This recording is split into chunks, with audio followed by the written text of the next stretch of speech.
Bueno, fundamentada en el ideal bolivariano de la integración latinoamericana, UNASUR se remonta al año 2004, durante la tercera cumbre de jefes de Estado y de Gobierno reunida en Cusco, Perú, momento en que se decidió conformar la Comunidad Suramericana de Naciones. Vamos a ver.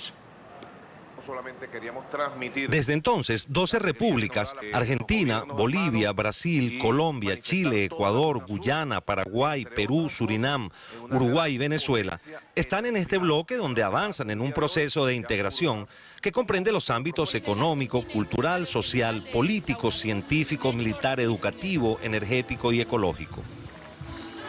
En UNASUR, de acuerdo a sus estatutos, el Consejo de Jefes de Estado y de Gobierno es el máximo órgano encargado de establecer los lineamientos políticos, planes de acción, programas y proyectos del proceso de integración.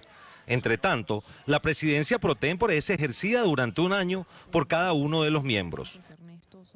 La Secretaría General, que en la actualidad es conducida por el expresidente de Colombia, Ernesto Samper Pizano, es el órgano que, designado por el Consejo de Jefes de Estado, ejecuta los mandatos que le confieren los órganos del bloque, ejerce su representación y debe ser sucedido por una persona de distinta nacionalidad. El principal potencial que tiene UNASUR como bloque descansa en la paz existente entre los países miembros, así como en el inmenso inventario de recursos que poseen. Por ejemplo, hay recursos energéticos probados para abastecer sus necesidades por más de 100 años, o los manantiales de agua dulce que alcanzan el 27% de las reservas del planeta, así como su enorme capacidad para la producción de alimentos y su riquísima biodiversidad. La creación de la UNASUR demuestra una actitud por parte de los países de Sudamérica de marcar una diferencia entre ellos y Estados Unidos. Con excepción de los casos de Chile y Colombia, que durante ese periodo mantuvieron un buen diálogo y buenas relaciones comerciales con Estados Unidos, el resto de los países sufrió desencuentros y sus relaciones empeoraron por estar en desacuerdo con la política exterior mantenida por el expresidente norteamericano. Encabezados por Hugo Chávez y acompañado por un importante crecimiento de Brasil durante este periodo, la subregión ha tomado más fuerza y se fue gestando este nuevo organismo. Toda esta situación generó mayor unión entre los países de la región y la buena relación entre Chávez, Lula y Néstor y Cristina Kirchner, sumados a Mujica y Evo Morales, fue clave para fortalecer el bloque y poder insertarse en el sistema internacional con otra fuerza sin la necesidad de depender de Estados Unidos. Aunque tienen cumbre desde el 2008, el Tratado Constitutivo entró en vigencia el 11 de marzo de 2011. En el preámbulo, las naciones establecen que afirman su determinación de construir una identidad y ciudadanías sudamericanas y desarrollar un espacio regional integrado en lo político, económico, social, cultural, ambiental, energético y de infraestructura para contribuir al fortalecimiento de la unidad de América Latina y del Caribe. Convencidas de que la integración y la Unión Sudamericana son necesarias para avanzar en el desarrollo sostenible y el bienestar de nuestros pueblos, así como contribuir a resolver los problemas que aún afectan a la región, como son la pobreza, la exclusión y la desigualdad social persistentes.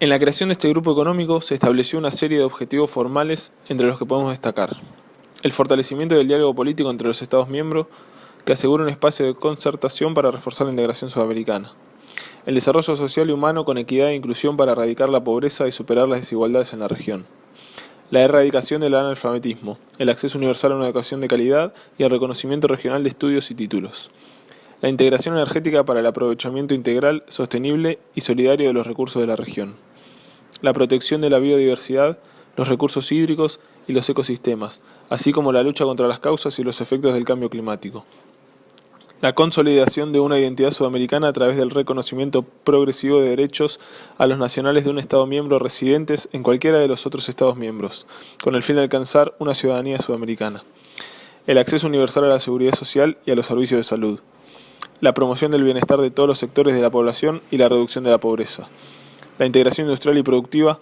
con especial atención en las pequeñas y medianas empresas y las cooperativas; la definición e implementación de políticas y proyectos comunes con miras a incrementar la capacidad, la sustentabilidad y el desarrollo científico y tecnológico propios; la promoción de la diversidad cultural y de las expresiones de la memoria y de los conocimientos y saberes de los pueblos de la región para el fortalecimiento de sus identidades; la coordinación entre los organismos especializados de los Estados miembros para fortalecer la lucha contra el terrorismo, la corrupción, el narcotráfico, la trata de personas, el tráfico de armas pequeñas y ligeras, el crimen organizado transnacional y otras amenazas, así como la no proliferación de armas nucleares.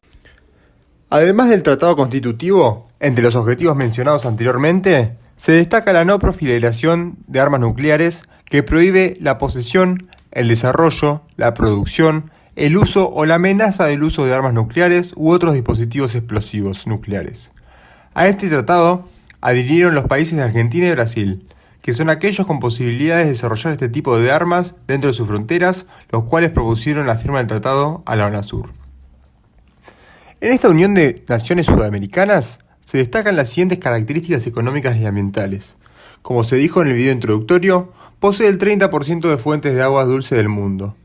Es el primer productor y exportador de alimentos del mundo. Tienen reservas de hidrocarburos por 100 años. Tienen 8 millones de kilómetros cuadrados de tierras forestales. Están rodeados por los 2 océanos más grandes del mundo. La gran mayoría habla 2 idiomas mutuamente inteligibles. Tiene una historia común y valores compartidos.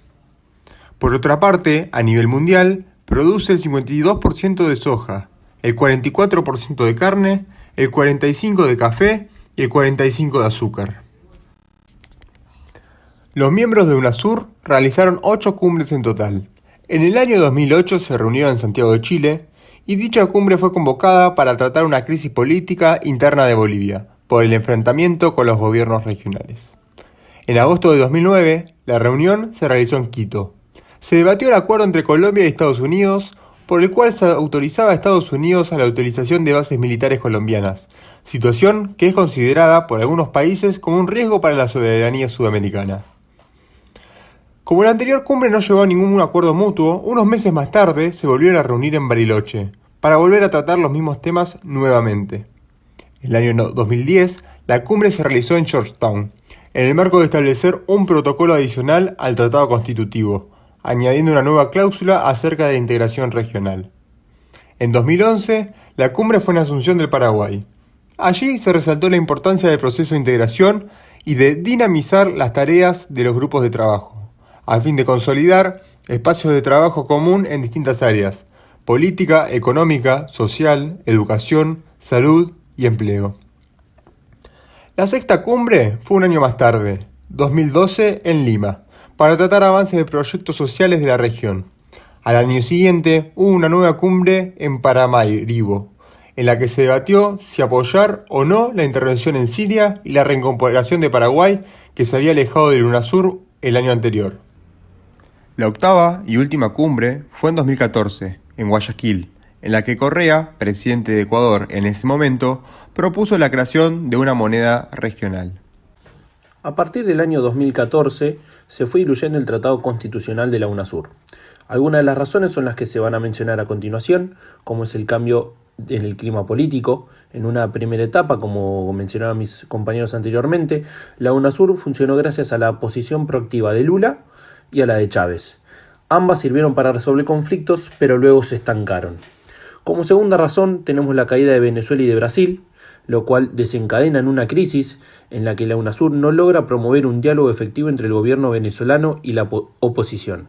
La situación venezolana estaba teniendo efectos dramáticos en los países a su alrededor, como lo fue en Colombia o en Brasil, y en los países del Caribe, que recibieron un flujo de refugiados muy difícil de asimilar. Una tercera causa fueron los 270 días que hubo de parálisis. Los países que suspendieron su participación, entre los que se incluyen Paraguay, Brasil, Chile y Argentina, quieren que se vuelva más prolija la situación, porque hace más de un año que está acéfala la Secretaría General por la resistencia de Venezuela a aceptar la candidatura de José Octavio Bordón, propuesto por Argentina. Como cuarta razón tenemos que sin instituciones no hay una integración posible, ya que no hay una institucionalidad claramente normativizada como para que estos procedimientos se resuelvan por una vía formal. Como quinta y última razón tenemos que es un gasto difícil de justificar, ya que hay disputas feroces entre los funcionarios de los países miembros y que no se logró la integración propuesta en un principio. Cansados ante la falta de resultados, producto del bloqueo permanente de parte de Venezuela y en menor medida de Bolivia, 6 países decidieron suspender por tiempo indefinido su participación en la Unión de Naciones Suramericanas. Se trata de Argentina, Brasil, Chile, Colombia, Paraguay y Perú. Estos países lamentaron que durante la presidencia de la Argentina, pese a sus esfuerzos, no haya podido avanzar en su propuesta de articulación y coordinación con otros foros regionales, para evitar duplicación de agendas y concentrar esfuerzos de UNASUR en la consecución de los objetivos iniciales. En el caso de Argentina, desde que fue electo el presidente Mauricio Macri, siempre privilegió el funcionamiento del Mercosur sobre la UNASUR, que tuvo una impronta muy fuerte durante los 12 años del kirchnerismo. Paralelamente, el 22 de marzo de 2019 se creó el PROSUR, Foro para el Progreso de América del Sur. Es un organismo internacional propuesto por los presidentes de Colombia y Chile, Iván Duque y Sebastián Piñera, respectivamente, con el objeto de favorecer la integración de Sudamérica, en reemplazo de la mencionada UNASUR. Para contextualizar la situación en la que se formó este bloque, existe desde 2013 una crisis económica en Venezuela como consecuencia de la caída de los precios del petróleo, las expropiaciones y las restricciones del control de cambio de la moneda, durante la cual se ha producido una aguda recesión económica en ese país. Desde inicios de la crisis, las estadísticas oficiales reflejaron una caída progresiva del ingreso en los hogares y un incremento de la pobreza. Para 2014, el Instituto Nacional de Estadística Venezolana calculó que el porcentaje de personas en riesgo de pobreza alcanzaba un valor cercano al 30%. A su vez, existen razones por las cuales el país está inmerso en una crisis política, entre las que se pueden destacar las siguientes. En primer lugar, fue cooptado el Poder Judicial. Para que haya una democracia plena, tiene que haber también legitimidad de ejercicio, lo que significa gobernar con ciertos límites, respetando la multiplicidad de opiniones que existen dentro de una sociedad. Para esto, es clave que el Poder Judicial sea independiente. En Venezuela, la persecución de los magistrados con vocación de autonomía empezó poco después de la asunción de Chávez. Además, se bloqueó el referéndum revocatorio. El Consejo Nacional Electoral de Venezuela, que está totalmente sometido a la voluntad del gobierno, obturó por primera vez la posibilidad de que se exprese la voluntad popular cuando paralizó el referéndum revocatorio impulsado desde la oposición para que los venezolanos decidieran si querían seguir siendo gobernados por Maduro o no. Esto fue el 21 de octubre de 2016, 2 días antes de que se organizara la recolección del 20% de las firmas del padrón electoral necesarias para convocarlo a elecciones. Sumado a esto, se terminaron las elecciones libres y limpias. El principal contraargumento del chavismo, cuando lo acusaban de ser antidemocrático, era que ganaba todas las elecciones, lo que fue cierto hasta 2015. El 18 de octubre de 2016, el Consejo Nacional Electoral anunció, sin ninguna explicación, que posponía para 2017 los comicios regionales pautados para diciembre del 2016. Los gobernadores de todos los estados del país y los diputados de sus respectivas legislaturas ejercieron el poder de facto desde enero de 2016 hasta las elecciones del año siguiente. En cuarto lugar, se creó un órgano político por encima de la Constitución. La Asamblea Nacional Constituyente, instaurada el 4 de agosto de 2017, debería tener la función exclusiva de redactar una nueva Constitución. Así funciona en los demás países. Sin embargo, en este caso, tiene un periodo de vigencia indeterminado, ya que al principio se dijeron que iban a ser 2 años, pero luego se sugirió que podían ser 4. Además, tiene poderes que le permiten intervenir en la política cotidiana, como si fuera un parlamento, solo que mucho más poderoso.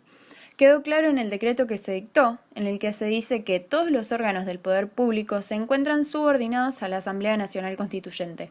Por lo tanto, si un ente que no está concebido por la Constitución está por encima de todos los poderes existentes, significa que la Constitución Nacional de Venezuela dejó de tener vigencia. En quinto lugar, fue disuelto el Poder Legislativo.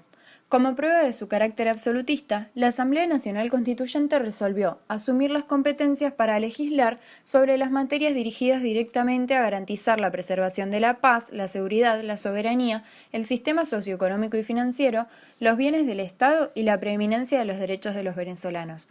En otras palabras, se disolvió la Asamblea Nacional, el Parlamento legítimo y constitucional de Venezuela. Además, hubo presos políticos. Maduro resolvió la crisis desatada por la ola de protestas opositoras que se sucedieron entre 2014 y 2017, como lo hace cualquier jefe de Estado autoritario, utilizando la represión e incluso utilizando bandas criminales armadas y encarcelando dirigentes. Por último, no hay libertad de prensa. Si el Poder Judicial es el gran enemigo de los autoritarismos dentro del Estado, la prensa es el mayor adversario en la sociedad civil. La razón es la misma en los dos casos. Ambos pueden ejercer un importante control sobre lo que hace el gobierno, algo esencial para toda democracia. En este contexto se creó en 2017 el Grupo de Lima, para que los países sudamericanos puedan seguir la crisis política de Venezuela y procurar una salida a la compleja situación interna. El Grupo de Lima es una instancia multilateral que se estableció tras la denominada Declaración de Lima el 8 de agosto de 2017 en la capital homónima, donde se reunieron representantes de 14 países con el objetivo de dar seguimiento y buscar una salida pacífica a la crisis en Venezuela. Entre otras cosas, exige la liberación de los presos políticos, pide elecciones libres, ofrece ayuda humanitaria y critica la ruptura del orden institucional en el país sudamericano. Un total de 14 países americanos integraron en sus comienzos el Grupo de Lima. Argentina, Brasil, Canadá, Chile, Colombia, Costa Rica, Guatemala, Honduras, México, Panamá, Paraguay, Perú, Guyana y Santa Lucía. También avalan al grupo Barbados, Estados Unidos, Granada y Jamaica. Sin embargo, en la actualidad no pertenecen México, ni Guyana, ni Santa Lucía y se incorporó Venezuela con Juan Guaidó como representante líder del Parlamento. El Grupo de Lima se volvió a reunir tras los hechos del 23 de febrero y el viceministro de Exteriores de Perú, uno de sus voceros, disipó las dudas sobre los tambores de intervención militar que venían sonando. Con una resolución muy firme, que es lograr el retorno de la democracia en Venezuela. Y la decisión igualmente firme es hacerlo por medio de medidas diplomáticas sin recurrir al uso de la fuerza. Otras de las decisiones pasaron por condenar de nuevo el accionar del gobierno de Maduro, a quien culpan de la violencia del sábado, cuando camiones de ayuda organizados por las fuerzas de oposición chocaron con las fuerzas de la Guardia Bolivariana en la frontera con Colombia. Dijeron que buscarán que los responsables sean juzgados, insistieron en llevar a Maduro ante la Corte Penal Internacional, reiteraron el llamado a la fuerza pública venezolana a reconocer a Juan Guaidó como su comandante en jefe y dijeron que seguirán buscando su reconocimiento internacional. Luego del comunicado, el canciller de Colombia advirtió, sin mostrar evidencias, sobre amenazas contra Guaidó. Hay informaciones sobre serias y creíbles amenazas a la vida e integridad personal de Juan Guaidó y de su familia, así como hacia la familia de su señora, lo cual se convertiría no solamente en otro crimen, sino que daría lugar a una situación internacional que obligaría a actuar colectivamente al Grupo de Lima. Muchas gracias. El grupo insistió en que solo la salida de quien llaman el usurpador Nicolás Maduro llevará a una transición democrática con elecciones justas, pero no dio señales de que la puerta del diálogo con Maduro esté abierta. En sus últimas declaraciones, el Grupo de Lima consideró ilegítimas las elecciones realizadas en mayo del año pasado, que dieron la victoria al presidente Nicolás Maduro para el periodo 2019-2025. El 4 de enero, los países miembros de este grupo instaron al presidente de Venezuela a no asumir un nuevo mandato, debido que no se le reconoce la legitimidad del proceso electoral que le dio la victoria, según una declaración emitida en Perú a la que no adhirió México. Este lunes 3 de junio, el Grupo de Lima se reunió con el Grupo Internacional de Contacto para abordar la crisis en Venezuela. El grupo de contacto está conformado por España, Francia, Alemania, Italia, Países Bajos, Portugal, Suecia, el Reino Unido, Costa Rica, Uruguay, Ecuador y Bolivia, y es considerado el único mecanismo que hasta el momento tiene acceso a todas las partes relevantes en Venezuela. Su objetivo es ayudar a crear las condiciones para unas elecciones presidenciales justas. Creemos que no se puede determinar si tuvo éxito o fracaso el Grupo de Lima, ya que el motivo de su creación está en plena vigencia. Haciendo una comparación entre ambos bloques, se puede destacar que UNASUR se centra en objetivos económicos y sociales formados por gobiernos de centroizquierda. En cambio, el Grupo de Lima tiene un objetivo estrictamente político y los países que lo conforman tienen gobiernos de centro-derecha. Esto puede verse reflejado en el caso de México, que comenzó formando parte del grupo durante el gobierno de Enrique Peña Nieto, pero luego se alejó cuando asumió López Obrador, más identificado con ideologías de izquierda. Para un análisis más sencillo de visualizar, realizaremos un análisis FODA tanto de la UNASUR como del Grupo de Lima. En el primer caso, como fortalezas tenemos el fortalecimiento del diálogo político. Los dirigentes políticos cuentan con un pensamiento similar, tienen una historia en común y valores compartidos, y la gran mayoría de la población de los países miembros hablan dos idiomas mutuamente inteligibles. En cuanto a las oportunidades externas, se pueden observar que Venezuela contaba con una gran producción petrolera, Brasil estando en pleno desarrollo económico, y la necesidad de protección de todos los países miembros frente a la economía de Estados Unidos. Como debilidades de la UNASUR se encuentra la rigidez de la participación política. El proyecto era bastante ambicioso e innovador, y la toma de decisiones por consenso era difícil cuando los países miembros tienen gobiernos de ideología distinta u opuesta. Para finalizar, las amenazas de la UNASUR contaban con la competencia de otros bloques como lo era el Mercosur. Empieza a modificarse el mapa político de la región, y la relación entre Estados Unidos y varios países de la región cada vez se veía más fortalecida, como lo era con el caso de Chile y Colombia. Por otra parte, de manera análoga, las fortalezas del Grupo de Lima contaban con la cercanía geográfica gracias al apoyo mutuo que se brindaban los países miembros.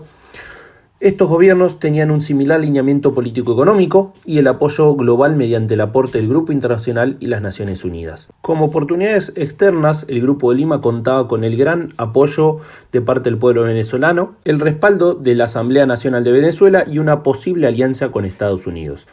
En cuanto a las debilidades, podemos observar la crisis económica de todos los países miembros y la diferencia ideológica y política, como fue el caso de México, que en una primera instancia era parte del grupo y luego, con el cambio de presidente, decidió no ratificar más las decisiones del Grupo de Lima y no formar más parte de este último. Como amenazas tenemos la negación del gobierno de Maduro en recibir ayuda internacional, el apoyo de países como Bolivia, China, Rusia e Irán, los cuales contaban con una tendencia política opuesta al Grupo de Lima, y las diferencias entre la opinión pública sobre el gobierno actual del presidente Maduro.